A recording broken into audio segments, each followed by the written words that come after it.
Well, hey guys, I'm Nick, and welcome to Sci-Finatics Live, episode 3 for 2023. We've got a great show in store for you guys today. We're going to talk about a whole bunch of Star Trek stuff, Strange New Worlds, how it's going so far, other Star Trek news that's just dropped today, and I have a great panel of presenters to join me in the conversation of Star Trek and everything sci-fi today. Starting with we have from the Popcast, we have Shane. Thank you for joining us, Shane. Thanks for having me. Appreciate it. Welcome. Anytime. From Egotastic Funtime, we have JP. Hello, everyone. And a very long time, lifetime Trekkie like myself, a very good friend of mine, David, joins us as well, again, for this particular show. Welcome, David. What's up, Trekkies? Cool. So we're going to talk about a whole bunch of stuff today, particularly probably a heavy focus on Strange New Worlds, because that's the show that's on air at the moment. We're a couple of episodes in, and obviously a third episode coming next week. We're going to chat about some of that. But one topic of news I thought that we would start with today is the topic of news that unfortunately hit us today, which is this.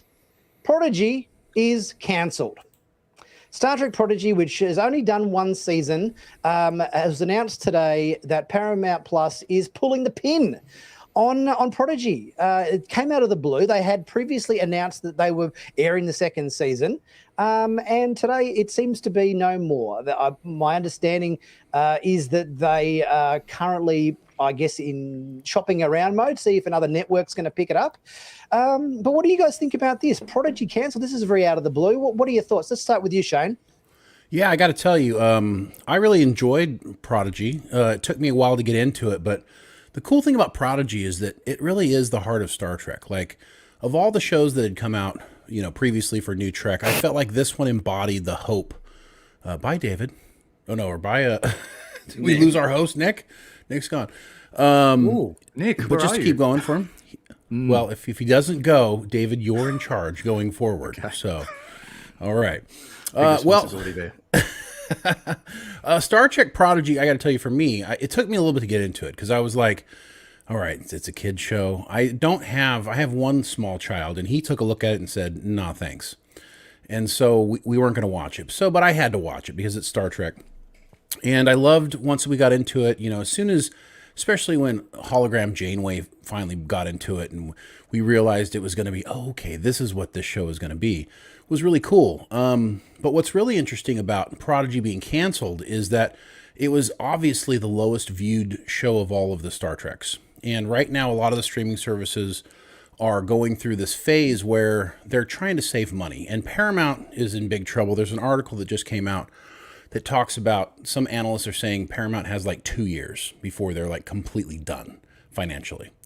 So they have to start cutting the fat in different places. That's one of the reasons. So they're going to get a big tax break for cutting Prodigy. The other thing is that, and this is my thoughts on it, is going back to Picard Season 3 and Star Trek Legacy, which is something that the fans greatly want. We have a change.org petition going around that now has over 60,000 signatures of people who want to see the continuation of Picard Season 3. And I believe, personally, that something happened at the end of Picard Season 3. If you watch the IMAX presentation that they had, where they had everybody out on stage and they did episodes 9 and 10, you actually had a situation where Terry Matalas, who's the showrunner for Picard Season 3, completely changed his attitude. Not in a bad way. We love Terry. But he completely changed the way he was talking about all the products. And I said, well, I think they gave him something. I think they said, Terry, hold on, we're going to do something. And so I think canceling Prodigy is one way to actually make Star Trek Legacy happen.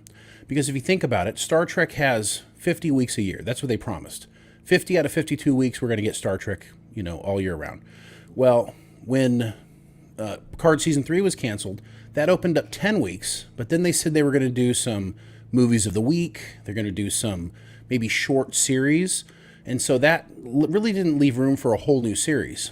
With Prodigy being canceled, this actually opens up 10 weeks. And it makes me think they're looking at the numbers, guys. They're looking at the numbers of people watching Legacy, and they're going, how do we not keep this fan base? I mean, we're running out of money. We really need people to stay on the platform. Everybody loves Star Trek Picard Season 3. Well, we can always cancel Prodigy, move it over to another streaming service, and make up all the money we've already spent to create Season 2. And then we can just have Star Trek Legacy come on. And so, those are kind of my feelings on it. I do feel like we'll get, and plus you got to remember, Janeway, you got Kate Mulgrew, who now, it's hard to do more than one project at once. So now she'll be off Prodigy. She'll be open to do Legacy, which is something that the people in the behind the scenes already wanted to do. She was already planning to do a 7 of 9 thing with her and with Jerry Ryan. So that's kind of what I think's going on. I don't know. What do you guys think? Well, the decisions like these types of decisions always come down to money, and they started the entire streaming process on Star Trek, and they made so much Star Trek, expensive Star Trek. They're like, oh, and all streaming services are, like you mentioned, it's, they're all in trouble. They're having the streaming wars right now. They're trying to figure out what to cut, because failing is not an option for any of these services, for any of the streaming services. They have to figure out how to keep going, because streaming is, eventually I'm sure there won't even be regular television anymore. It'll all be streaming at some point. In our lifetimes, I don't know, but at some point it will be that. So yeah, it makes sense to get the one that's the lowest amount of views. I know people love Star Trek Prodigy, but if it's not getting enough views, because it seems nowadays with a streaming service, if something's not the best thing that if everything's not the best thing they've ever made as far as subscribers go, then it's on the chopping block, and that's all the streaming services. So it makes sense to get rid of Prodigy and move that money over to one of the more successful. Not saying anything against Prodigy, but one of the more successful shows that are bringing in subscribers, because that's what it all comes down to. I think you're right, JP. But do you think, I guess, cutting Prodigy like that and only giving it maybe one season, I guess, gives it enough of a go to really develop the fan base or to develop the numbers that will sustain it, and potentially then moving that over to something like Legacy, which is completely unproven, if that's a word. That to me would be definitely a risk. I think a lot of people would love to see Legacy, but I think it's a case of, I'm not actually sure what the petition is up to now, but I think that it certainly sounds interesting. There's definitely a lot of momentum around it, but is that enough to sort of, I guess, guarantee a success versus pulling the plug on Prodigy after 1 year? Yeah, well, go ahead, JP. I was going to say, well, that's kind of the thing with these streaming services now, with all the trouble that they're in. Remember back in the day, all the streaming services just throwing money at everything, and that's starting. And now that there's so many streaming services, they're all in competition with each other, when there wasn't as much competition a few years ago. But yeah, that seems to be the thing. If a show doesn't become the best thing, even in the first season, their biggest thing, then it'll just be on the chopping block, and that's a sad thing. For a lot of different TV shows out there, that they try to do a season, a lot of shows, like even with The Next Generation, it took about 3 seasons. On that 3rd season, I was like, okay, just about every episode's a banger now. But season 1 and season 2 had a lot of iffy moments. They're building their fandom over a couple seasons. It seems like shows don't get that anymore, unfortunately. Yeah, those days are definitely over, and I think you're right. I mean, they went all in. They saw what Netflix was doing, and they said, okay, we're going to do the same thing. And, people ran out of money. When COVID ended, the streaming, the craziness ended. I mean, think about it. When you guys go on to get a streaming service now, how do you decide which one you're going to watch? I mean, you have this plethora of blessings to go and choose from all of these. I mean, I'll go to Paramount and I'll be like, oh yeah, I forgot about Hulu. I'll go back over, so I mean, we're not in a big hurry to we don't need to see the next thing. And so for something like Prodigy, like this, even though it was a really great show, they kind of messed up. They did half of the first season and they took a break for a long time.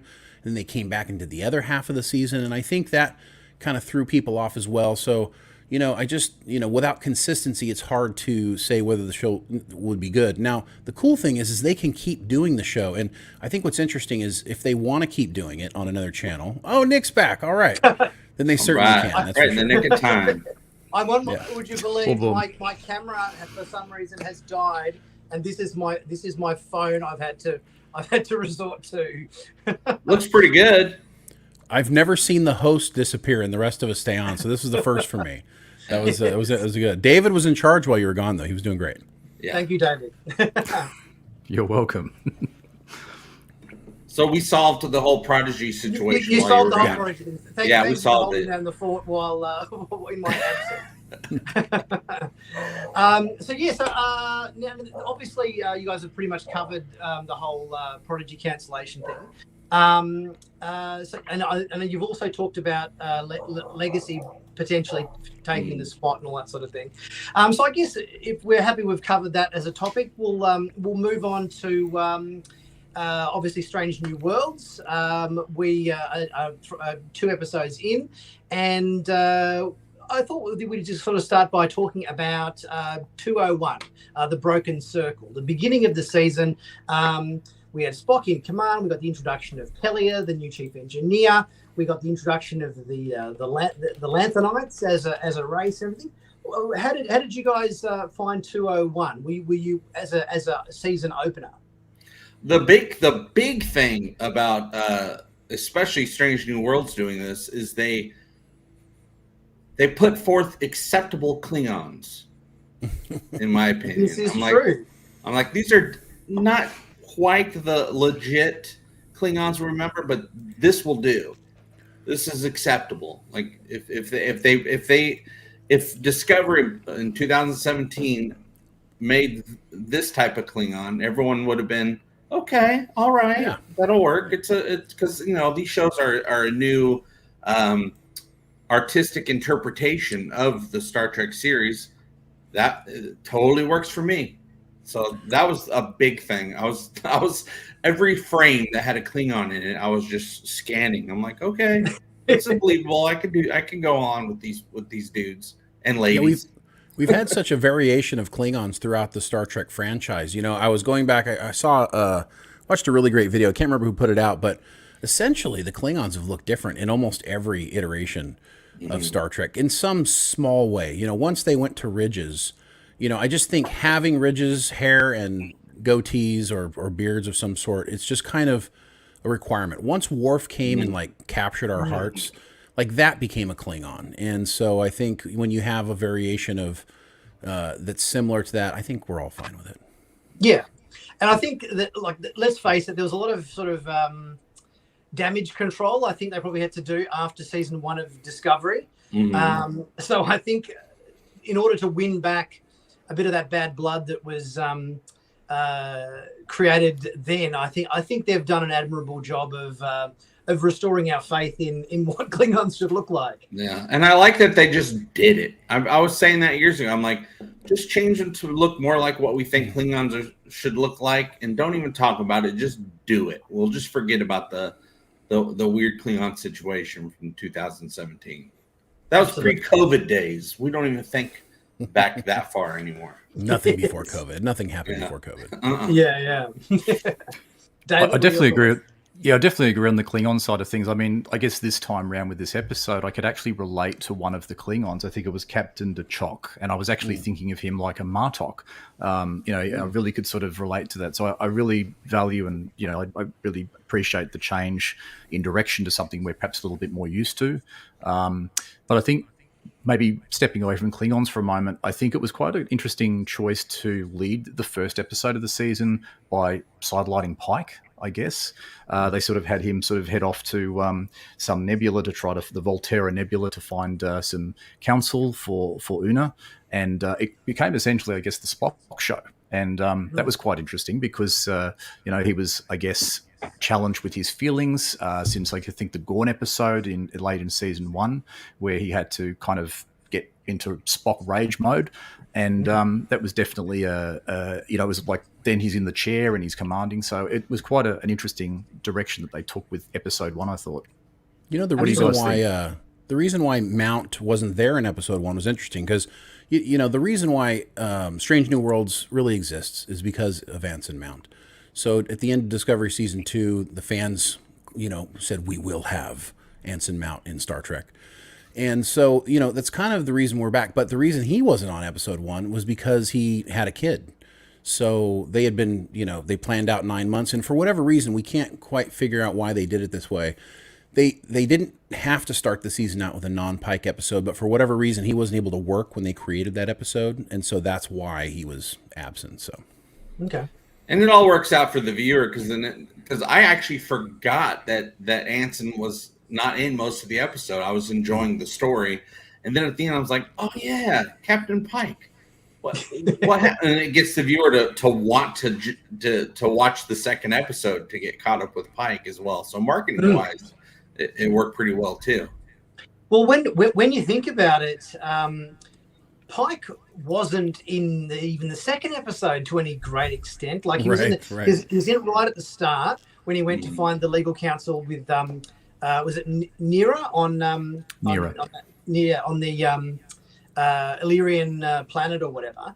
But once he'd kind of got her as counsel, most of his moments in the rest of that episode was just him watching the trial from a TV screen. And then he got in trouble just for watching. All of a sudden, he's a conspirator and all this stuff. So I'm glad they were able to, just for his own sake, while watching, they were able to get rid of that pretty quickly in the trial. Yes, he'd have a bit of a stern look on his face when they started to slander him, and Yeah, he's like, "Oh damn, what did I do?" Yes, exactly. They spiked on Pike. I think also he might not have been too impressed that the Enterprise was stolen. This is probably the start of the episodes where the Enterprise gets stolen. Oh, actually, there was one last season, I believe. I think it was it the pirate Captain Angel, I think, from memory. But there's been such a spate of Enterprise hijackings and let's go off for a joy cruise. I think that this is probably just another adventure or another addition to the annals of the Enterprise gets hijacked. It was quite interesting. Yeah, break the rules to be cool. Mm-hmm. It's kind of one of the things I didn't like about the first episode was, I wanted season 2 to come out strong, especially coming off of, a Picard season 3 that I really enjoyed. I wanted the momentum for Star Trek to continue this kind of thing, and I was a little bummed to see the same old trope of stealing the Enterprise. We've done it so many times. It's like one of the things. Like I kind of want to get out there, and just to give you guys full. Disclosure, I have seen the first 6 episodes of the second season, so I'm kind of ahead of things a little bit in my mind. So when I'm watching these, I've kind of already seen the other ones. So, and I won't give away any spoilers or anything, but just for context, I definitely think the moniker of Strange New Worlds is kind of missing, and so I really wanted that first episode. We did get out to see the Klingons, and we got to see, what it looks like on the edge of Klingon space. And we saved Endor by lithium. We did. We saved Endor. You're right. But I definitely think that this show is called Strange New Worlds, and let's make sure we're out there. I kind of envision Strange New Worlds as being like the original series was, where Kirk is on his 5-year mission. You hear Pike saying they're on a 5-year mission, but honestly, they don't leave space dock for a while. So I'm just trying to figure out what that is all about. But yeah, so those are I have other thoughts, but that's kind of my initial thoughts on episode 1. Okay. Well, I was going to say, after coming off of such a strong Star Trek season with Picard season 3, I lost my momentum to even jump into season 2 of Strange New Worlds. I love season 1. I was like, oh man, after that, I'm taking a little breather. I'm just right. Absorbing everything I experienced. But then we're doing this, so this discussion. So this morning I watched the 2 seasons, and I was like, let's get through them real quick. They got me. I was like, damn it, I'm interested. I'm interested in this show again. So I mean, I guess I'll be keeping a Paramount Plus subscription for another couple months. All right. Good to know. And what did everybody think of our new chief engineer, Pelia? Obviously, there was a lot of speculation going around prior to the first season starting. it all seemed a bit mysterious to me who Pelia was going to be, because they weren't giving her last name or keeping her kind of history and everything quite under wraps. But obviously, it turns out that she's like 1,000 years old. She's this new race that we haven't heard of before in Star Trek called Lanthanites, that have been essentially aliens living amongst humans on Earth for like 1,000 years or something to that effect. What did you guys think of this new introduction of this race into Star Trek lore? I always loved that actress and anything she's ever been in. So as soon as she started doing her thing, walking around the bridge, talking about, is someone trying to steal the ship? I was like, okay, she's fun, but we didn't get much of her yet. I'm sure we're getting a lot more of her throughout the season, but I need more from her at this point to have a true opinion of what I think of the character. But right now, I'm very interested. She's fun. You are gonna get her in episode 3 a bit. I won't tell you exactly how, but Nice. Carol Kane's awesome. Go ahead. I'm guessing that's going to be part of this time travel element of that the episode 3 is all about, with Kirk and Lan going back in time or whatever. So my guess is they're going to meet a younger version or something of Pelia or something. We know there's definitely going to be time travel this season with apparently the 2 characters from Below Decks. No. Yeah. Lower Decks. Lower Decks. Decks. I was like, it is also Below Decks, though. It is. It doesn't blow, but which I think happens in episode 7 this season, because it's not in the first 6. I think it's episode 7. Yeah, I figured they would wait. Yeah, she's great. Every time she's always kind of like a little sneaky. I always think of her as the ghost of Christmas Present. Yeah. Yeah, from Scrooged. Yeah. Carol was in Taxi, and that was one of the shows when I was growing up that I always watched every night. It was Taxi, it was Cheers, Taxi, and then Star Trek TOS. It came in a 2-hour block for me when I was a teenager, and I always watched those 3 shows. And Carol Kane, of course, played Lotka's wife, and she was fantastic. Yes. Carol Kane's great on the show. I was concerned after losing Hemmer. We are still on a suicide watch for those who love Hemmer. Yes. Yeah, we actually tried to get Bruce Horak on the show to talk to him, but his agent is guarding the gate defiantly, asking for monies. So we're trying to work that out, but hopefully eventually we'll get him on to get the true story on why we lost Hemmer. And having Carol Kane, I mean, she's going to be, to me, it looks like she will probably end up becoming the Guinan of the show, is what it seems like to me. And that's not giving anything away. It's just she's been around for thousands of years. I mean, she technically is, right? Guinan was on Earth, right, for a long time, or and of course Pelian's been around for a couple thousand years, or they've been hanging out on Earth, hanging out. But yeah, she's fine. I think the comparison I made in one of my videos, which is she's going to be like Guinan crossed with Yoda and Zathras from Babylon 5. Yeah, that's a combination. That's a good combination. That's a good. That's actually good. What I thought was funny is I'll give you a little bit of a teaser. Is that she comes across as a bit disheveled in future episodes. So she has a little run-in with Una that'll be fun to watch, actually. Okay, interesting. I think for me, my first impressions were, and I haven't seen her in any of her other work, but I thought a little bit of Betty White from the Golden Girls at first. It was quite interesting, but I think we've got to unpack her a little bit. She's obviously got a lot more to give, and I think we've only just sort of scratched the surface. And she's obviously pretty clued on to what's going on. She saw that through the dodgy shit that they were trying to pull in Space Dock, I should say, and I thought, very good. And she's also along for the ride too. It sounds like she's not just going to be one of these straight-laced people. She hates boredom. She's going to be, I think, a really interesting character. She just wants to have fun. Yes, she's going to be the party girl on. Yes. Now, with the episode that was on just this week, the second episode, Ad Astra per Aspera, our big courtroom episode. I mean, there've been lots of courtroom episodes throughout Star Trek's history, from Court Martial to TOS, Measure of Man, and TNG, and the Drumhead. Heaps of them. How do you guys reckon this Star Trek episode stacked up in terms of when compared against other sort of historical Star Trek courtroom style episodes? For me, it was a great courtroom episode of Star Trek. But of course, the older series court scenes, they have that nostalgia factor that we've been living with for years and years now. I think as far as the scene goes and the topics that they were talking about, I think it was top notch. But I'm never going to be able to put anything over The Measure of a Man.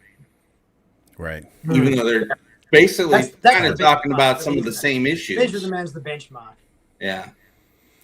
Yeah, I got to tell you, episode 2 is my favorite Strange New Worlds episode in a season and a half that I've seen. So I'm big on Star Trek courtroom dramas. I'm also big on one of the things I really enjoyed was that some of the things that New Trek does is they tend to use their stories tend to stay mired into our current political situation and our current things happening in our world, which is something that TOS did, but they did it through the eyes of the alien civilization. And so they do that again here with Una's Illyrians, where she's on trial basically. And I got to tell you, Yetide Bataki, who played Nira, was absolutely fantastic. She is an incredible actress. She was from American Gods, and she did a great job there. But she comes in here and she really steals this episode from everybody else, and which I thought was really intriguing. From Pike going to her office, and of course we get, thank God we got Pike back. I love Anson Mount when he's not cooking, but which he's always cooking, always cooking, never quite eating his own food. Right. He threw some carrots in the last episode. I saw him getting very frustrated with Battelle and tossed some carrots across the kitchen. I think he did. Yes. I think he's trying to apply for MasterChef. I don't know. Gordon Ramsay, he wants to, I don't know. But so it was nice to see him. He gets off world. Of course, it took him 2.5 days to get over to the planet, and he waits there. He can't breathe the oxygen. He can't breathe the atmosphere because the genetically modified Illyrians have made it so that people won't bug him. And so he's sitting there in his breather, and he's like, look, this is the character of Anson Mount. Like he's willing to die for, now, of course, I'm sure in the back of his mind, he's like, they're not going to let me die. But, for a moment, you're not sure because that secretary was not very nice to him. And so, but she did bring him back. And then when you meet Yetide, I think it's very rare that you get an episode of Star Trek where you get a completely full character development. Like you take her from she hates the Federation, she has this huge chip on her shoulder, to at the end where, her entire mind has changed in one episode, and she's part of the reason why it changed in the actions that she created. And I thought they did a really good job. I was surprised by how they ended the episode, and it's very hard to surprise me with this new Star Trek shows that come out. I have figured it out usually in the first 10 minutes. Mm-hmm. When they used the fact that Asylum as a way to prove her innocence, I thought, well done. That was really, and I don't give the writers and the showrunner a whole lot of credit on this show for a lot of things, but for season 2, episode 2, I was impressed. It was a good episode. It was smart, and that's what most, not all, but most Star Trek fans want. They want something really smart. And that's what this episode gave us. And I'm glad they decided, hey, let's have a kind of a thoughtful episode, not a bunch of action or anything like that. We're just trying to, show a point of view, have a good court drama, which, there's a whole genre of people that love court drama. So let's bring them over to Star Trek as well. What did you guys think of the pacing of the episode? Because obviously, normally an episode like this, you would get like an A story and a B story, with the courtroom encompassing the A story of the plot. And then normally there'd be something else going on with another secondary character as a B story. This was a longish episode. I think it was almost 60 minutes long, but it was all A story. David, how did you think about that pacing for the episode? Do you think that worked okay? Or did you think it dragged a little bit? I know you pointed that one out. It wasn't a B story, but I think it was sort of broken up into sections. So I guess you had, Pike visiting the planet, getting Nero on board. You then had, a little bit of the Una going through the pre-troll sequence with Captain Patel, I think it was. And then it progressed into, I guess, the courtroom drama. I think there was enough content to keep the momentum running. Perhaps where for me I found a little bit of maybe something lacking a little bit was the prosecution piece, because obviously they've got these rules about, from the eugenics wars and the tens of millions that were killed, and some sound reasons logically for having these anti what do they call them? Augments. Augments, that's the one I was going to say. Yes, automatons, augments. Or Moddies. Moddies, exactly. You Moddy, get out of here. You Moddy, yeah, exactly. I think it was, it was certainly. I would have liked to have seen a more structured prosecution. I think the defense was brilliant. I think Nero was very good. It was very well. It resonated well with some of the contemporary issues we've had in our own society, and Star Trek does that really, really well most of the time with these sorts of topics. And but I think was it Vice Admiral Pasulk, the Vulcan? The Vulcan guy. Yeah, I just why is that guy such a jerk?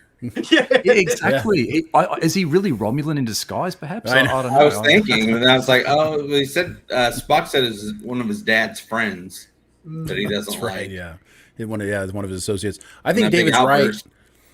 I think David's right about the prosecution being light a little bit, but I do think there was not necessarily a B story, but there was development on La'an's character. In this episode, where we get to find out that she's really harboring these feelings of is she a potential monster by being related to Khan Noonien Singh, and kind of how that whole thing works. And so you see her and she gets a little bit of closure, although I don't like the episode, or I don't like the part. I really hated the part where she goes to Uhura and asks for the records. Okay, look, guys. Last week they stole the Enterprise. They broke a whole bunch of rules, and they did it for a friend. And this week Uhura's like, nah, I can't do that. So that was like a little bit like, okay, guys, look, you did this episode. Let's have some consistency in how you treat, breaking the rules. It would have been different if Captain April. Everybody breaks general order. Broke the Prime Directive, going by all the list of things that Nero, reeled off about his career. It seemed like he was not shy about breaking the Prime Directive in any way. And I love how they use that to come back later, because you're not sure how it's going to work in, but she did it perfectly to get Pike off. Which, by the way, Judge, if you're not going to let Admiral April be on trial, then you shouldn't also let Captain Pike be on trial, right? Wouldn't that be fair? Because they seem to be one-sided on that one, right, David? Exactly, and I also was trying to sort of, in my own mind, and maybe there's an explanation for this, but Lian being an augment and in Starfleet, and Una also being an augment and in Starfleet, it's just that she didn't sort of declare it on the Starfleet application form, so I'm going to get 20 years. It just seemed a bit, I don't know, I sort of didn't understand why it's good for, it's okay for one. The thing is, Lan's not an augment, she has an augment in her family tree. So It's like, where do you draw the line between actual augment versus the son or daughter or granddaughter or whatever it is of an augment? That's like Drumhead. At what point do you cut it off? Well, I always find it interesting. I mean, the fact that I understand why they wanted a Noonien Singh on the show, despite the fact that it completely will ruin TOS when Spock and Uhura have no idea who Khan is. When he arrives during Space Seed, but they wanted to have this energy to drive this character. And by the way, I think that Christina is just a fantastic actress. Yeah. I really love the character of La'an. I just wish her name wasn't Noonien Singh. The way I look at it is, it's been 250 years since Khan and since the eugenic wars, and they are all really so worried about that being, can you think about 250 years ago and how much we would be concerned about that? But more importantly is, if Khan left relatives behind on Earth, which apparently he did, at what point do they not change their last name? Yes. If he's like the Hitler of his time, you know what I'm saying? Like, at what point do you not be a Noonien Singh? You know what I mean? Like, my name's, La'an James or whatever. I don't know. Lon Chaney. Right. Yeah, there you go. I'm down with that too. Yes, Nelson Smith or something, Right. Yes. Now, in our last episode, we had this is obviously our courtroom from the scene, and this is the Star Trek Discovery Federation headquarters set. Save some money. Use the set again. Somebody saved a bit of money, I think. Did this stand out as obviously to you guys as it did to me? And did you have a problem with it, or were you completely cool with it being this similar? It stands out to me now, but I have no problem with it. I didn't notice it. That's how these shows have always been made, reusing stuff. I thought it was huge. Like, the thing about me is, if you go back and watch episode 2, every set is huge. Like, they're all in the middle of this giant set where there's a lot of space around them, which I'm not used to really in Star Trek. Even if the ready room, if you go through Una's quarters, almost every scene they're in, go back and watch it again. And we lost David this time. There's an evil Star Trek thing out there sucking him out. Oh my god. But no, I think it's I didn't even notice it until you brought it up now, Nick. That's very interesting. Yeah, I definitely didn't notice it. I'm not as up to date with Discovery. I think I missed the last 2 seasons. 4 seasons, maybe. I don't even know how many seasons I have. I 4 seasons right now. Oh, okay. So I missed season 4, and I might miss season 5. We'll see. You didn't miss much. It's all right. I also feel like this season as well. Looking at I mean, not that we've had a huge amount of Pike so far this season, but I definitely feel like they've toned down his hair a little bit. I was going to mention that his hair was better. One of the scenes of him right there on the left where he's watching the court proceedings go on. I was like, oh, his hair looks way better. It's got a little curve, curlies to it, and because if you look at the image on the right here is from season 1, and the image on the left is season 2. He definitely had a much bigger kind of a wall of hair in season 1, I think. So I think the hair and makeup department is certainly toned it down a little bit. I think they're probably is he a little bit more on the number 1 or 2 on the sides there, a little bit shorter on the sides perhaps as well. They're like let's tone down the speed racer, please. Okay, thanks. Yeah, he's got the high and tight going on. Military haircut, nice. High and tight. Oh, we got a guest coming in. Hang on, David. He's trying to get back in.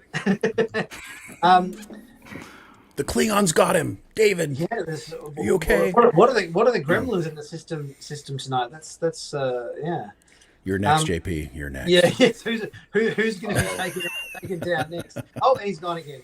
That's all right. I'm trying to think. Are there anything else on episode 2? I'm just thinking whether. I think we've probably covered the main talking points on Ep.2 in terms of the trial and everything. I think it actually feels talking before on the point that we didn't get too much Pike in Ep.1 and we didn't get too much Pike in Ep.2 on the basis of next week's episode being the time travel episode, which, if I'm not mistaken, we will have a look at the sneak peek scene for episode 3 in a minute. But it appears that obviously from that episode that we're getting possibly Pike might even be in episode 3 at all, because from looking at the sneak peek scene, it seems like he's been completely replaced by Kirk. I'm not sure whether that you can confirm that or not, Shane. Well, I will tell you there is a Pike sighting in episode 3, but it is yes, very reminiscent of episode 1 in a way. You don't get a lot of Pike until episode 4. Now, I will say episode 4 is a Pike-centered episode. So that's really when you're going to get your first Pike. Okay. I think it says something, though, that, he's had a child. He couldn't do all the work for the beginning of the first few episodes. But the fact that the rest of the crew and cast is keeping viewers interested says a lot. I mean, is there a chance to prove themselves? And so far, as much as I love Pike, I don't even realize I'm missing him. Yeah, I mean, I think they've certainly gone to a bigger effort, I think, this season to seems to be making it more of an ensemble show to give everybody their kind of time in the sun, whereas season 1 was sort of putting Pike on that bit more of a pedestal, I think, to get the show underway and getting it established with him as the captain. Yeah, remember in The Next Generation where more and more episodes had a little bit less Picard in them as time went on? Mm-hmm. And some of the greatest episodes barely had Picard in them as the seasons went on. But I like the episodes with Picard in them. Yes. So talking about episode 3, let's should we have a bit of a look at the sneak peek scene? Sure, I haven't seen it yet. For episode 3, and see what that's all about, and we can chat about it as it goes.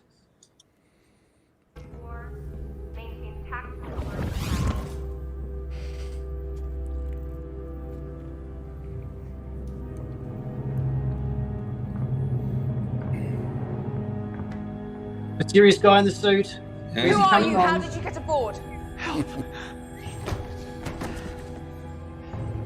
Oh, yeah, time travel, dude. Yep. That's not from a phaser. Oh, he's been shot. There's been an attack in the past. You have to stop it. Oh, he's got a tricorder or something like it. Oh, no. Now, is he from the 29th century? Oh, very interesting. Yes. Is this guy one of our time cops from was it Relativity in Voyager, or is he part of the Daniels temporal Cold War people perhaps? I'm just looking at Shane's face. Yes, what is he? Are they completely separate, or is that part of the same? I never really kind of covered that particularly well, like whether the whole Daniels thing is part of the Relativity thing from Voyager, or whether that's two completely separate organizations in two completely separate times. Let's keep watching. I'll ask you the same question. Nice. Yeah, I already figured it out. That's Van Damme's character from Time Cop. Yeah, there you go. It's a bummer they left that clip out, honestly, because one of my favorite parts of the episode is that nice little shocker. I know they needed to drag you in for the marketing, but I have a huge problem with trailers in general ruining TV episodes. But I will say that without giving anything away, that this is a really good episode for Christina Chong. She has her character really sees some great things. This episode is really great for me personally because I've had some issues with Strange New Worlds. I really have a hard time. I'm a huge TOS fan. I grew up with it. I am a huge Spock fan. I'm a huge Kirk fan. And for anybody who didn't really watch TOS or it's not that important to them, I get why watching Ethan Peck's Spock is fun and interesting, but it is just 100% not the Spock from TOS. And that's where they're marching. Now, if you go back, funny enough, the Discovery Spock is closer to the Spock in TOS than Ethan Peck Spock is. And for a bunch of reasons I won't get into because, it's a personal preference and that's the way it is. But I will say after the end of this episode, I have felt better about Strange New Worlds because something will happen in this episode that is going to change the way you perceive Strange New Worlds in the Star Trek universe. And it's a choice that the production made. And it's actually going to be something probably big that people talk about. I'm not going to tell you what it is now. Maybe I'll tell you guys offline if you want to hear it. But it's going to change how Strange New Worlds is looked at in this universe. And it actually allows me to accept the show better after episode 3. Okay, so so you would say it's definitely a positive adjustment to the narrative. It is if you're a legacy Star Trek fan, then episode 3 will give you some peace of mind for sure. Okay, interesting. So yeah, obviously we had in that we've got hang on, where are we? Here we go. A little bit of a this device he's got here. Did we see any of the other time traveling people in like Daniels and Enterprise or anything use devices such as this? I think he had something hidden in the wall or something on Archer's Enterprise or whatever that was some sort of time device. I'm not sure whether this bloke is of that same department or not. I don't think they had the graphic. I don't think they had the ability to do graphics in such a way to give you this kind of look back when back on the Enterprise time frame. Mm-hmm. But there was some sort of little handheld device thing. There was, yeah.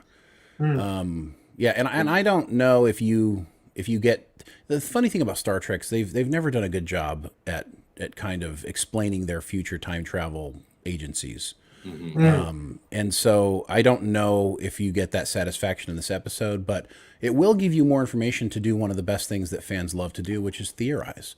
And it definitely steeps you more into the lore of, I mean, isn't it fascinating? Aren't we curious what happens in the 28th century, 29th century, before? What's interesting is Discovery went past the time police, all the stuff we got with Daniels. So there's a whole block of time in Star Trek future that has not been explored that could be interesting to explore. Absolutely. Interesting. I'm not sure what they've got out the view screen there in the front of the ship. There looks like a ship with a bunch of smoke or something coming out the back of it, or something. It does. Actually, that ship is just me, or is that ship a little bit strangely shaped, so to speak? It is. It's coming through. It might be coming through a wormhole or something. What if it's the Enterprise B or C? Wouldn't be the first time. That's true. They do give away. I did notice that the plaque on the wall had changed and is now saying UEF Enterprise as opposed to USS Enterprise. So Very good catch. I can't read the print in terms of what the UEF stands for. United Earth Federation, perhaps. Is that a good guess, Shane, or not? Oh, mirror universe type of deal. Yeah, well, obviously La'an was in one timeline, and when she goes to the bridge, it's a different captain. So something switched. So there's a hint that some things are going to change, right? And I'm not sure whether you can see it in this photo or not, but can you see the communicator? Not the communicator, the insignia. It's different. It's a different insignia on his uniform there. So that's a little bit different as well. But that being said, though, we did get a lot of insignias in original series that weren't the typical Starfleet Delta. So whether it's just a variation on that kind of theme, which I think we did see it was in the last episode of season 1, wasn't it? When Pike went to visit the guy on the space station that got attacked in the neutral zone or whatever. He had the slightly different insignia on. So whether it's just a variation on this same theme of different starships have different insignias that they've kind of run with, although I thought they'd kind of done away with that as a theme. What are your thoughts on that? I think it's an alternate timeline insignia with a whole new. I think that time cop Van Damme was at the Archer speech. Ooh. About who the hell are you? What are you doing? let's start up a Starfleet, you guys, or let's start up a Federation, and then another time person comes and starts attacking. Something different happens, just like at the beginning of that episode of Enterprise where the Vulcans land on Earth and then they just start kicking the Vulcans' asses instead of being like, oh, awesome, you guys, let's work together. I think that's what was going on. That guy was just in the crowd. People started attacking. He's like, oh, my God, I was just here to learn a lesson. Turns out something's happening. And now it's a different timeline. Boom, Time Cop, Van Damme. Love it. Check it out. Streaming now on Van Damme had no idea he would be on the stream today. Fantastic. That's right. Absolutely. So obviously we're getting our next episode, the team up of Lan and Kirk. What we were just discussing, David, was the sneak peek scene for episode 3 in your technical absence. So we were just having a quick look at that and going through that. Obviously, we've got a guy who's appears on the ship, and there's a change in the timeline, and basically Pike is replaced as captain with Kirk for next week's episode. So Yeah, I mean, what are our what are our thoughts on the obviously, Shane, you were saying that this is quite a good strong episode coming up, episode 3, with Lan. But yeah, what are our thoughts on Paul Wesley as Kirk? Because obviously he's he's taken the mantle that previously held by Shatner, and then obviously Chris Pine for the various films. But yeah, what are we thinking about the whole Lan and Kirk team up for this upcoming episode? I think in the previous episode, he was kind of a bit subdued because it was probably a bit of an alternate timeline as I understood it. I know, Nick, you pointed that out as to that he might have been a little bit off because maybe, there were some events. If he'd got the Enterprise earlier, if the timeline was different, he would have been a different Kirk to what we actually saw portrayed in that last episode, which was the Quality of Mercy, I think, from memory. So we may get to see a Kirk that's maybe a little bit more in line with our thinking, I guess, or in line with our expectation. And also looking forward to seeing maybe if there's a little bit of chemistry between, I guess, Leanne and Kirk in this bit of time escapade on Earth. Yeah, I think I got the impression from a couple of the publicity shots that there was a couple of moments there that almost seemed like there was a little bit of bit of chemistry, as you say, or something between the two of them. So it'll be interesting to see if that kind of if that plays out a little bit.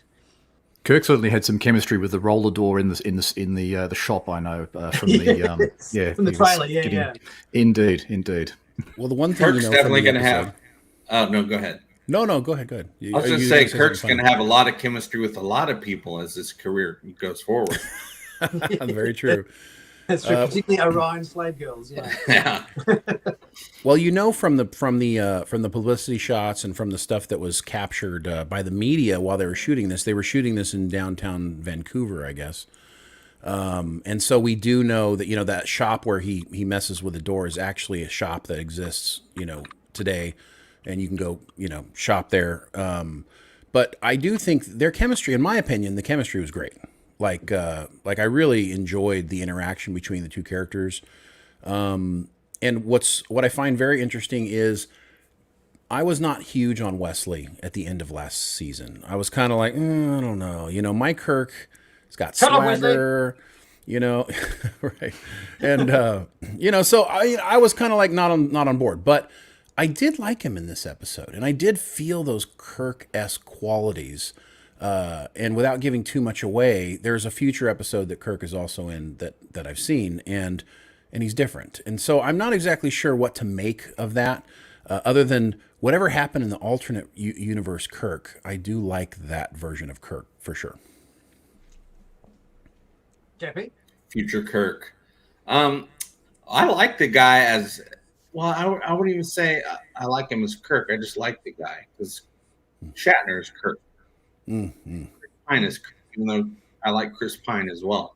So I'm just giving the guy his only way to play a character and maybe introduce some new things to the character. But there's been moments I've watched the actor. I'm like, oh, that's a little Kirky right there, a little bit. Oh, this guy might be more responsible than Captain Kirk.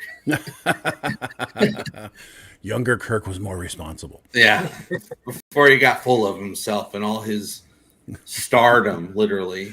Right. Yeah, no, I think he's great in this episode. I like him. He meets me personally, and I thought he had a lot of Kirk qualities, and I think Kirk fans are going to be like, oh, okay, I can see that, and and we'll just have to wait and see how it goes. What's that? Can he do Denny Crane? No, only one person can do Denny Crane. Only William Shatner can do Denny Crane for sure. Wow! I just saw a tweet from Walter Koenig the other day. It says, do you see that? He's like, I'm not weird. Bill Shatner is not a friend, but he did a really good job on Boston Legal. I was like, whoa! Even talking about that right now, that's just out of nowhere. Yeah, we actually had an argument about that, Brian and I. Well, it's funny because Brian's like, what's up with, Koenig? And I was like, well, listen, Shatner was an asshole. Excuse me, I don't know if I can cuss here. He was a jerk during TOS, especially after the first season when he realized, oh, I'm the star of the show. Yeah. You know, so it was, you know, so I see why. Look, I have coworkers that I used to work with that if I saw them today, you know, I don't know if I'd, you know, be upset with. I didn't like them back then, and I may not like them today. So I get that whole idea, but I love him, so I didn't have to work with him. Yeah, I do remember seeing a love clip him on too, but I YouTube get or it. something with him. Was there some shoot going on or something? And there was like all of the original cast were on the bridge, and Shatner like introduced everybody, but he forgot Walter Koenig, and like I think Koenig makes some comment like, "I've worked with you for so many years, and you can't even remember my name." Or That have you sounds guys seen familiar. the clip on YouTube? I feel like I've heard that. Yeah. Yeah.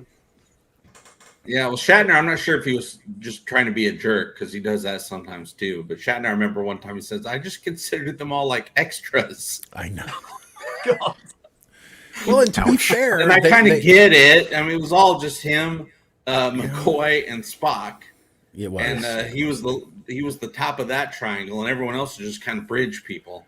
Right. I mean, Sulu didn't have much unless it was the Naked Now. I mean, he had a big part in that one, you know, but they were kind of window dressing to some degree. Gene was trying to, you know, have this diverse cast, you know, but they didn't have a lot for him to do initially. Now, eventually they would become, you know, important to the show, but, you know, Bill, he still could have been nicer.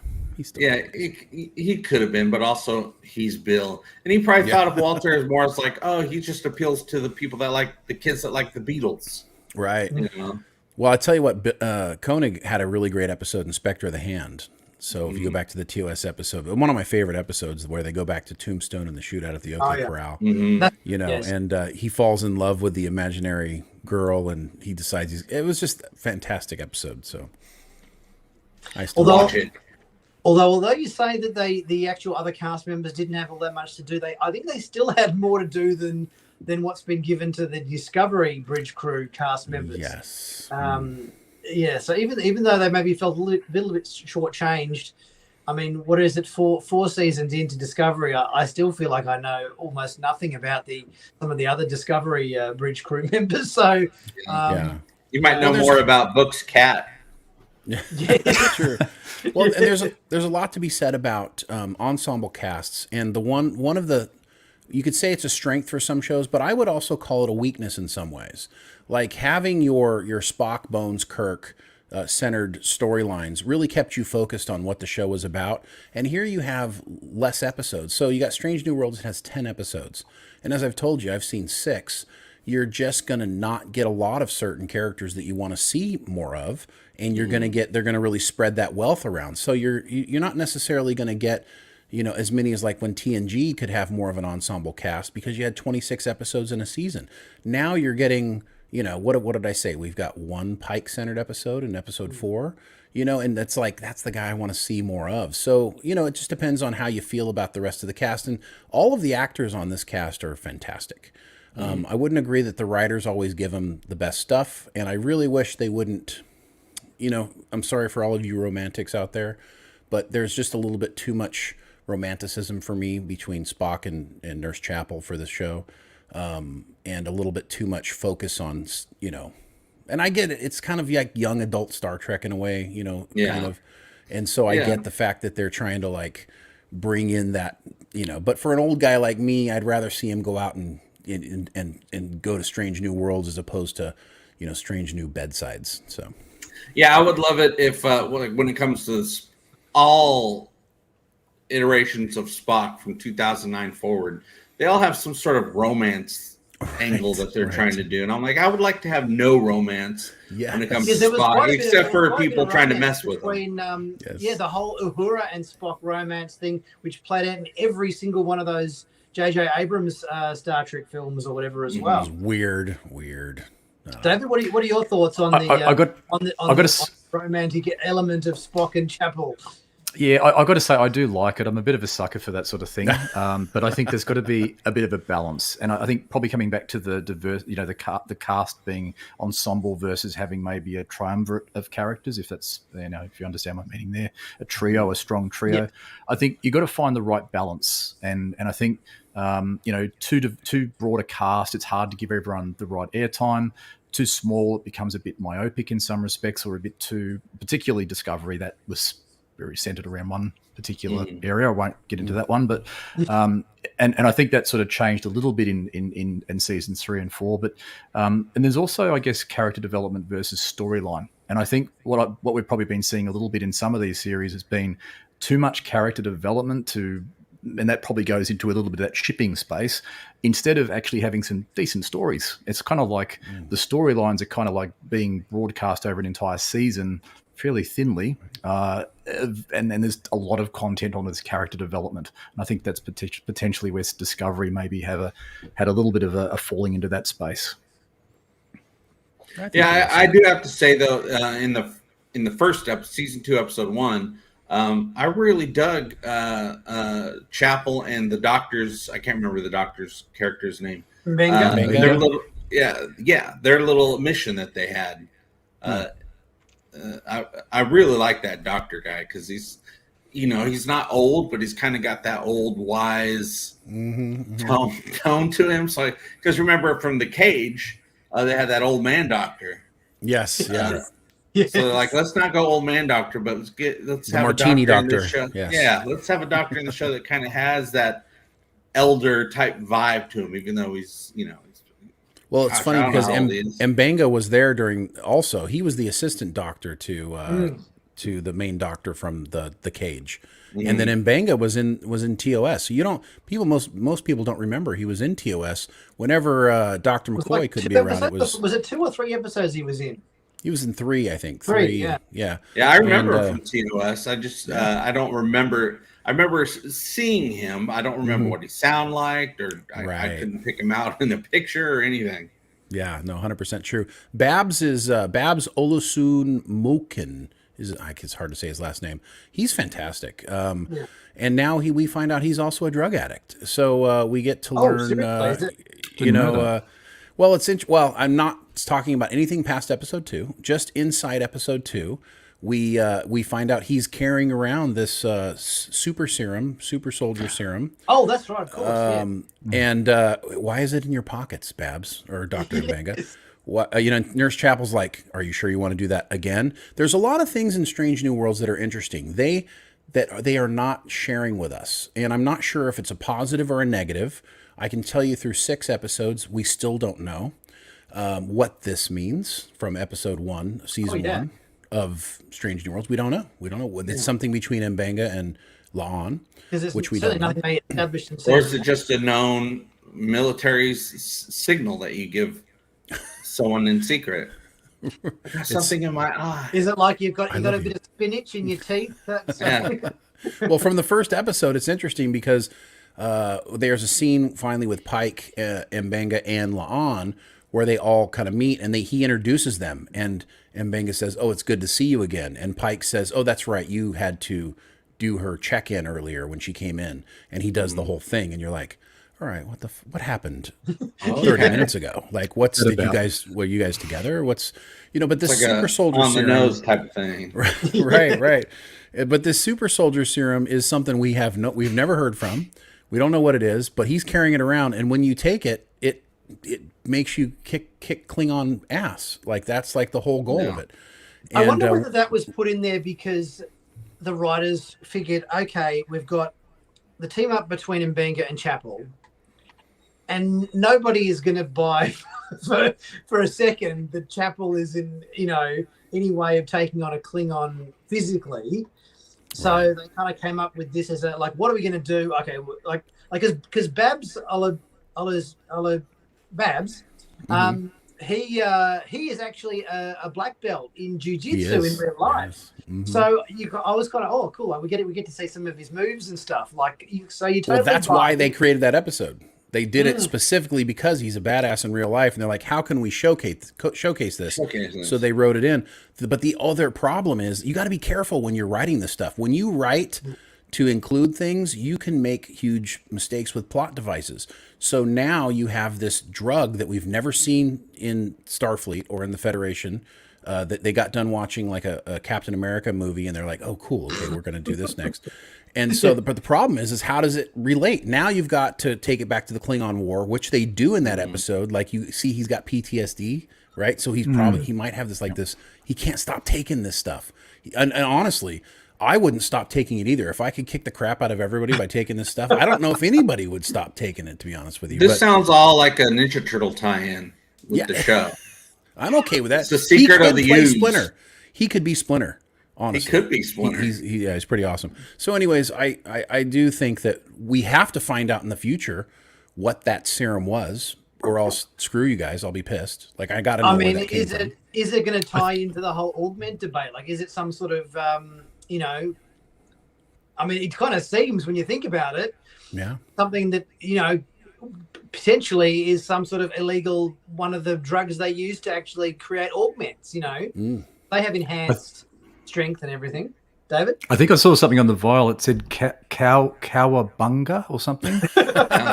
On the vial. I could be wrong. Nice. I could have been wrong. Yeah. You're a funny guy, David. I like that. That's good. One try. Now, if you see him start eating pizza all the time, then you know what's going on. Yeah, where that's heading. Then we'll know. Exactly. There's also, obviously, we've got hinted at last episode as well, like the fact that the Gorn are coming back in a big way over the season, and potentially in a bigger threat than the first what we saw in the first season. But I wonder whether they're going to address the situation with the Gorn in terms of how these very animalistic creatures that we've seen that are essentially, you know, vicious wolves, for want of a better term, or vicious, you know, like essentially like a crocodile or an alligator sort of thing, but with the speed of like a jaguar or a tiger or something like that.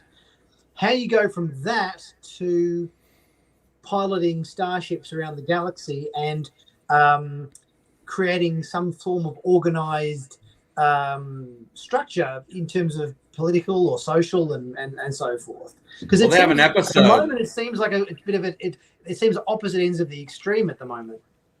Well, maybe they have an episode coming up called Gorn in 60 Seconds, where they just really get it together. Nicholas Cage will be in it. Well, then it would be wonderful if Nick Cage is in it. No, with the Gorn, I never understood the Gorn, like the way they look, and yet they have these capabilities to have ships and. Well, I mean, makes maybe a little bit more sense in the TOS, just a dude in a rubber suit.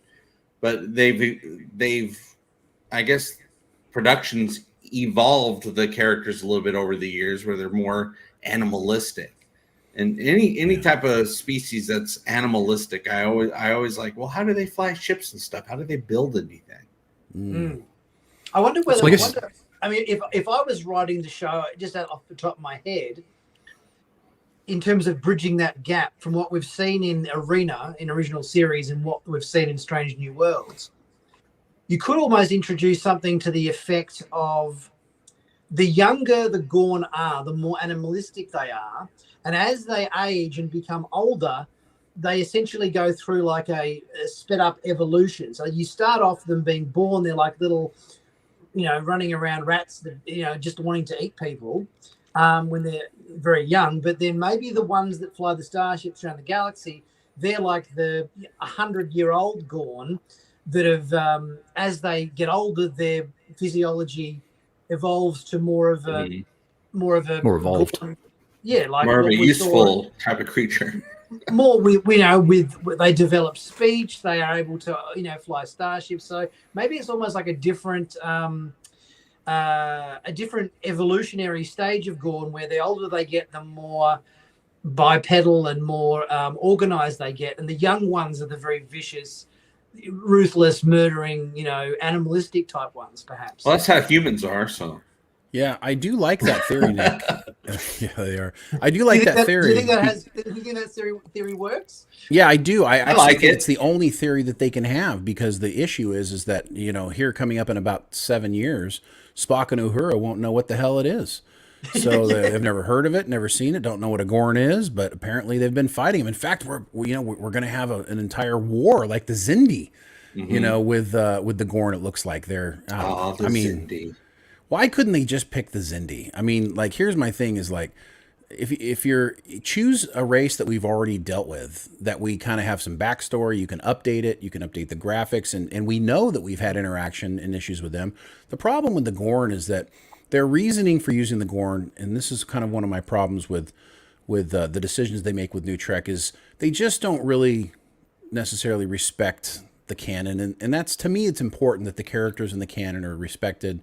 And they said that, well, what if the arena episode was actually like just a Kirk fever dream? And that's not really what the Gorn looked like. The Gorn actually looked like something else, but they didn't show them what they actually look. They did this whole thing where they like tried to rationalize the fact that the reason why the Gorn are the way they are now is because Kirk was imagining a fake version of what the Gorn. I mean, no, man, they wrote that show. That's what the character of a Gorn is, and whether you like it or not, you kind of got to deal with it in some fabric, like with Klingons or with any other race. You should make them. So I like your theory, Nick, because that would allow them to have a full-grown Gorn, and then I can accept the fact that, you know, they're aliens from Sigourney Weaver's not going to show up and shoot them up here in a minute, or something. So, yeah.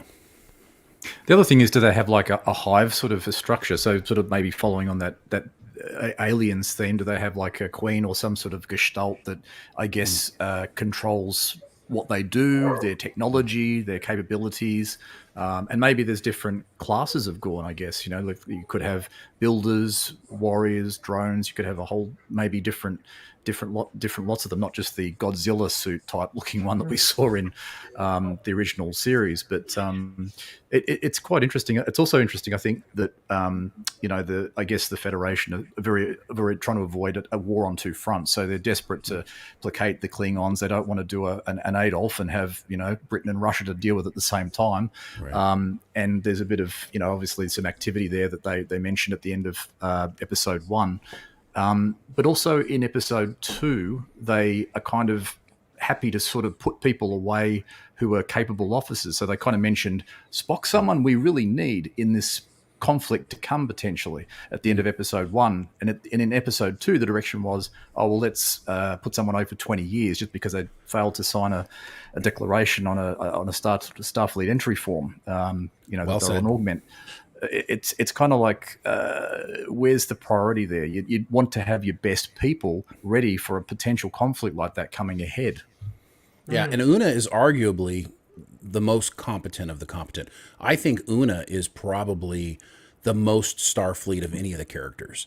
Like, she is professional. She's, even at the end of episode 2 when she gets, I love the end of episode 2 where she's back on the ship and they all are happy to see her and she's kind of happy to see them, and she's like, who's running the ship? Everybody back to work, right? And it's like, and then you get Pike, who just beautiful, really well done. One of the reasons I like Anson, I love Anson Mount and everything he does, but when he gives her the hug, he's had to bottle up all of his emotions through the entire episode, right? He's had to just sit there and take everything that's happened, and that's not the way Pike operates. And all of that comes out in the hug that he gives Una, that momentary hug where you can just tell like he is so grateful that she's back with him, and then he backs off and he remembers his professionalism, and he's like, "Oh, okay." And they're both gives her a little bro smack on the arm. Love that. That is Star Trek, baby, all the way. Yeah. I kind of felt like it's like he actually, as you say, he kind of did it and then backed off, like remembering his professionalism or whatever. Because initially it was like, it was almost like a little bit of awkwardness there, and he stepped back. It's like, maybe did I step over the line by doing this? Like, I really wanted to kind of hug, but at the same time, like maybe I shouldn't have. But maybe this was kind of a little bit of a line cross by doing that. Right. Am I going to get a call from HR? Yes. Today you would, for sure. No hugging on my ship.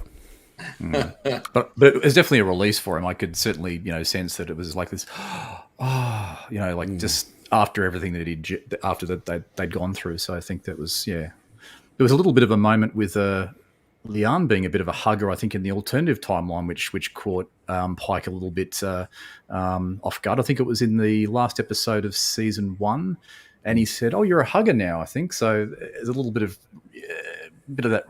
reverse awkwardness coming back to hit Pike, I guess. Yeah, good catch. Yeah.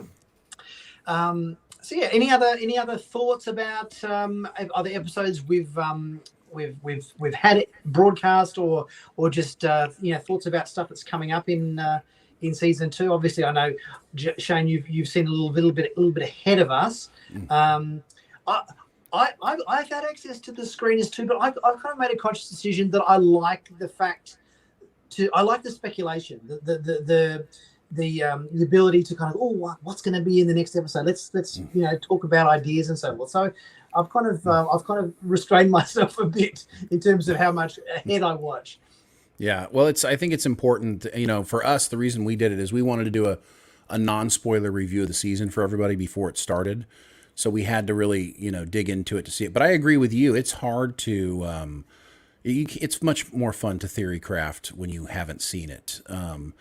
But the responsibility of being a critic and being able to talk about it and share it with people, I think is important too. So, I think if you are enjoying this, then good for you. I think you should keep doing it, and you'll probably continue to enjoy the show going forward.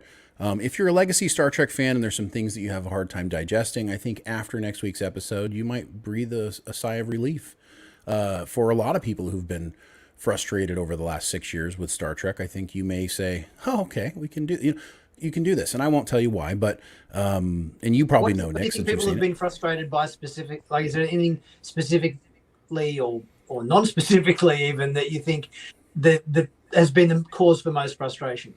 I think the biggest cause is that Star Trek has taken a deviation from being hope and optimism for the future, and it's taken a steep turn into emotion and drama, especially in Discovery. Less so. I mean, Strange New World is obviously the best version of Star Trek that we have continuing on. But notice how bright those hallways are. They are. There's a big difference. The ships are bright inside. You can see stuff. You can see the walls. And they're huge. And there's all kinds of there's lots of differences I think that people have. But most importantly, I think staying true to the characters and staying true to what Star Trek is. I mean, it's hard when you start a show out and the executive officer backstabs the captain and starts the Klingon war based on her own. It's Michael Burnham really made it tough to bring Star Trek back in a proper way. So, but I think Strange New Worlds has taken steps to fix that. I think if they go back and just watch those great old TOS episodes, it's hard. Not everybody likes TOS, but I will tell you that if you can go on Paramount Plus now, they're remastered them. So a lot of the external scenes, and they really look current, which kind of threw me. I'm like, what am I looking at here? But if you just watch the stories, just watch what, Dorothy Fontana wrote and some of these amazing Star Trek writers, when they created science fiction stories, they really created science fiction stories. And I think the writers of today and the showrunners really need to go back and say, how can we tell a good science fiction story and wrap it in a Star Trek, tell it in a Star Trek way with allegory that gives us a lesson in all these ways. And let's get back to doing that. And if they keep doing those types of shows, I think Star Trek fans will continue to fall in love with it. I think sometimes there's a bit of a challenge when you've got a long-running show and there's, and another show that I've watched is Doctor Who, and you've got a lot of canon and content there. And there's this tendency that when you get a new generation of writers, they want to we don't want to be constrained by the past. We want to just do what we want to do. So they'll write in some sort of device like, okay, we've just hit the reset switch. And to me, that's very disrespectful to the fans that have been around for a long time, that it's kind of like it just nullifies everything that's been before, and I think that's really not the right approach. I think you need to introduce new content with new characters, keeping topical where you can, but also respect the past, and don't potentially alienate, I guess, the people that kind of got the show successful in the first place. I think that's where maybe there's been a bit of deviation in some of the newer shows. Well said. Absolutely. Now, I thought we'd talk about a couple of other perhaps non-Star Trek things. JP being our resident Orville expert, has there been any news on the Orville front? Is there any glimmer of hope that season 4 is going to happen? Have you heard anything on that regard? I've no official news, but Adrian Palicki in an interview not too long ago said that they all were approached with the idea of possibly doing a 4th season. But then the writer's strike happened. So, in my opinion, it seems like a renewal for the Orville the actual renewal is in hiatus at the moment. You know, streaming, you know, like we were talking about the beginning of this live show, streaming is just cutthroat and in danger because there's so much of it. There's too much of it, and it all costs a lot of money, and there's not as much money to go around. It's not like back in the day when Netflix was pretty much the only game in town and they had all the money in the world. Even Netflix is like, well, what do we do now? We don't have all that money that we used to get because there's all this competition now. And so no official news of the Orville. I just know that they all want to do another season.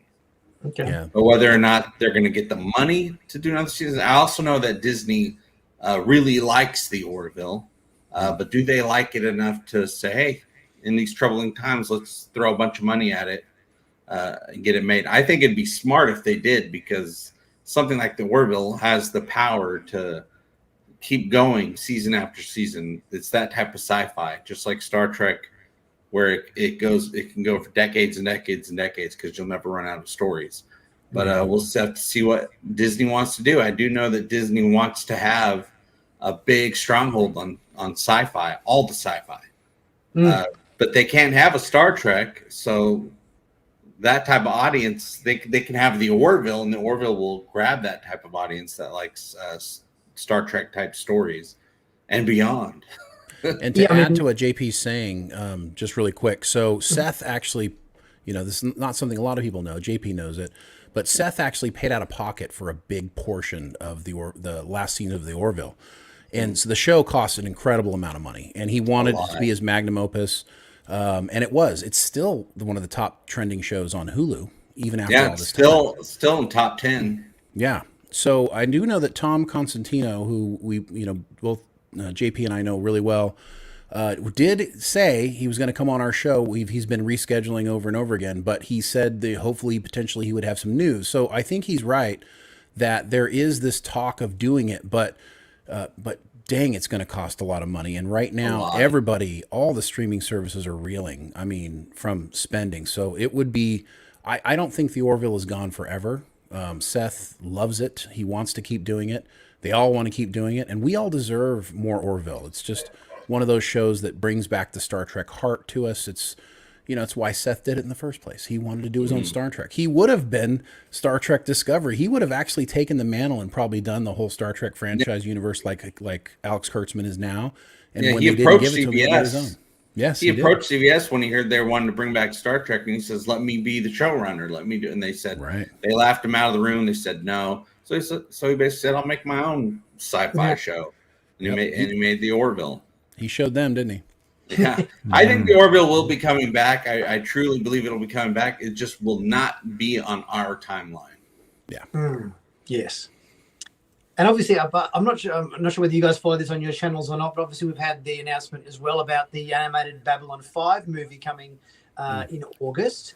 And have you covered that at all on the podcast, Shane? Yeah, we did. We covered it, the animated series. We kind of went through the trailer, and it's really the best news you can get. You know, if you're a fan and you want more content, because they're just not going to pay for a series. It's just too expensive. Animation's really the only way you can go. And the really cool thing is they've recaptured a lot of the original actors, the voices, the same, you know, showrunner and creator. And it's going to, I think, it'll be a continuation of where they left off. And just like Star Trek did with its animated series, when they brought back all of the original voices, most of them, and actors to do it. And we got great Star Trek stories. If you've never seen Star Trek, the animated series, and I know it's tough animation to watch nowadays, but the stories are wonderful, written by the same people who wrote TOS episodes. And I think you're going to get the same thing from Michael Straczynski with this animation for Babylon 5. Yeah, the trailer looked pretty good. It looked really great. I mean, it's amazing that everybody's obviously the surviving cast members and everything have all come back to voice the characters and everything, and that the show and the new animated movie takes place essentially what would be at the same sort of time frame as if there was a season 6 of B5, because I think it's set like 2 years after the Shadow War or something. So the fact that it just sort of picks up where we left off, I think, is really interesting. And I was a little bit worried about the animation style at first. I thought it might be a little bit I don't know, simplistic, but yeah, I think that sort of going for that anime style, I think, is obviously, has the ability to look great, but also not be super, super expensive, like something like, say, Star Wars Rebels, The Bad Batch, Clone Wars, that sort of, animation, which is probably a lot more expensive to make. Yeah, right. Very expensive. We're all in. Yeah, I still have to see that. I want to see that really bad. Good movie. Good movie. Yeah, I hear nothing but good things. It's back to number one. I just saw. Yeah. But any high quality, high end, high concept sci-fi that we've ever seen, we're lucky to have seen it because it is so expensive to make. So, I mean, that's why I'm surprised that even Paramount Plus has this many Star Trek shows out right now. And I'm like, okay, I like personally, money wise, I think they should just have Lower Decks and one really awesome Star Trek show as opposed to 5 or 6 shows. And it looks like they're probably going to end up doing that, I would think. Yeah. I wouldn't be surprised if Star Trek Starfleet Academy ends up being canceled. Yeah. I just wouldn't be surprised with the money the way it is. And I know Kurtzman wants to do it so bad. And I know that he fought. I mean, the reason we don't have a Star Trek 4 is because Kurtzman won. The Star Trek 4 was supposed to be a Starfleet Academy movie. Right. And Kurtzman wanted it for his series. And so they didn't end up doing the movie. And but I just don't see a place. And I know they want to continue the Discovery. I mean, they canceled Discovery, right? So what does that tell you? Like, after 5 seasons, that show could have kept going. There's no reason why Sonequa Martin Green wanted to keep doing it. All the actors wanted to keep doing it. They were surprised it was canceled. Why was it canceled? It's not getting enough views. It costs too much money. So now you're going to transfer over to a Starfleet Academy show where they think they're going to save money because they're not going to be in space as much, and they're going to be on this, it's going to be like Riverdale Star Trek. No, but I think Ronald D. Moore, who am I talking about? I think Terry Matalas proved with season 3 of Picard, which was essentially a bottle show. Most of the episodes took place on board the Titan or the bridge of the Shrike or whatever, that you can make an incredibly captivating season of Star Trek without having to go to the fjords of Iceland and film location vistas and everything like they've done in Discovery. I think we don't need them to do that to make an interesting season of Star Trek. You know what I mean? Yes, Terry Matalas absolutely can. And that's your answer. The problem is not everybody else can do it. I mean, he made those episodes for just a little over $1 million per episode. That's mind-blowing. Discovery cost $10 million an episode. Picard seasons 1 and 2, $10 million an episode. Picard season 3 was shot on just over $1 million an episode.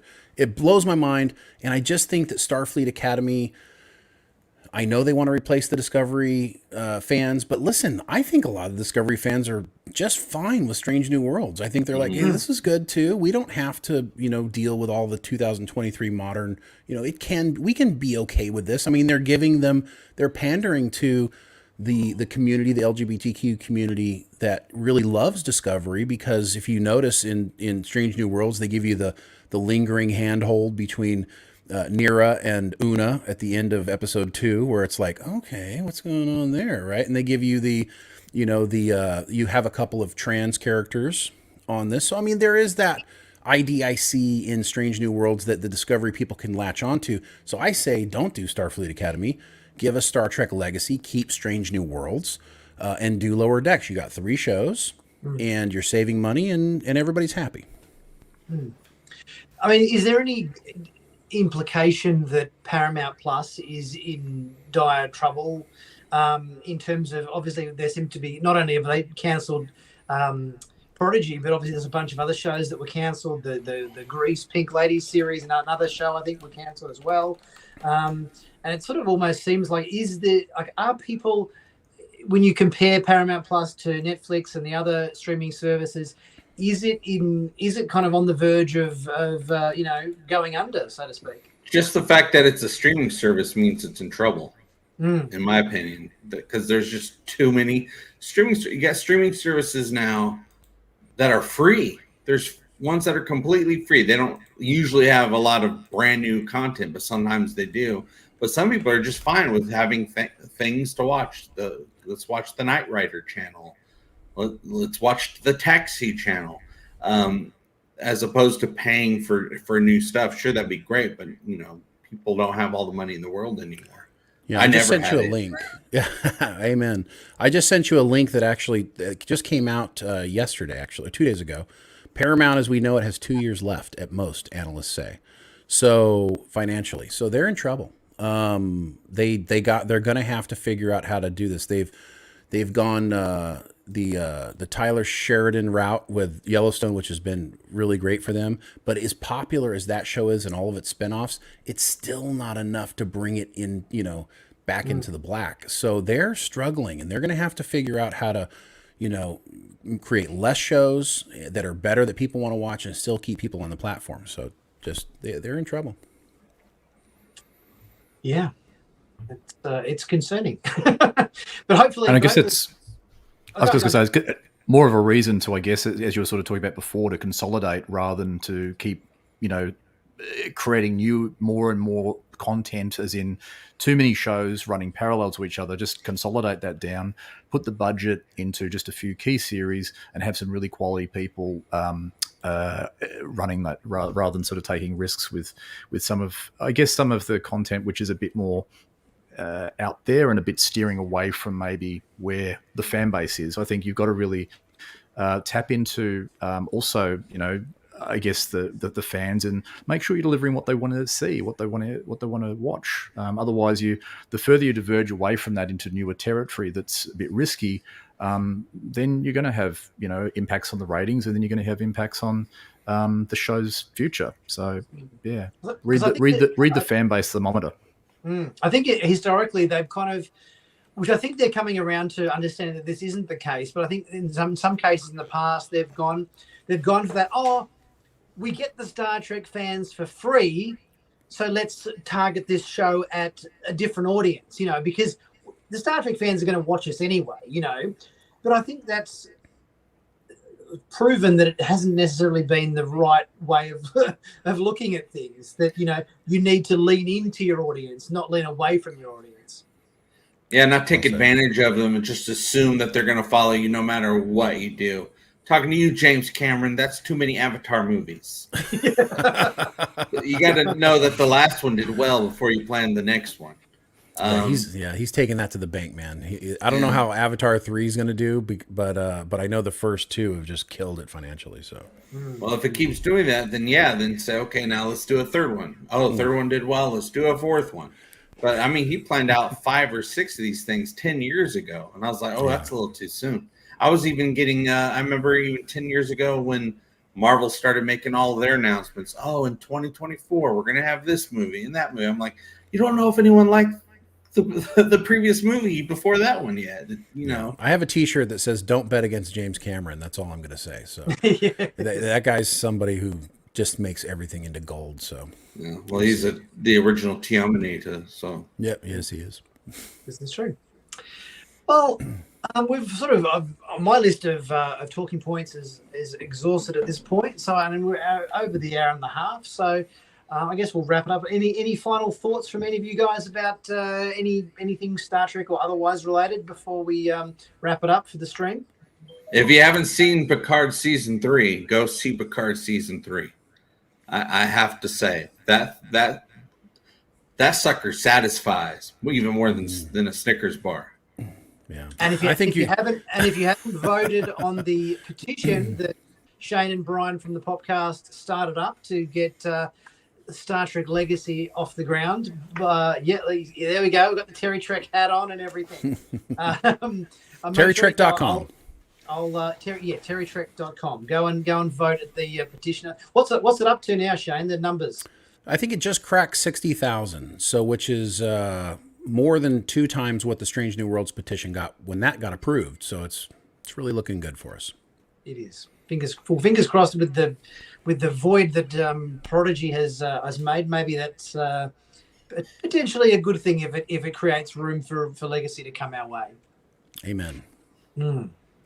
Well, thanks so much, guys, for joining us today in this third live stream for the year. Want to thank everybody for coming along and watching today. Thank you, Shane. Thank you, JP. Thank you, David, for joining us in this stream. Always a pleasure, guys. I'll be back with more videos and more streams in the future. Thanks everyone for joining us today, and we'll catch you next time. Have a great weekend. Cheers, everyone.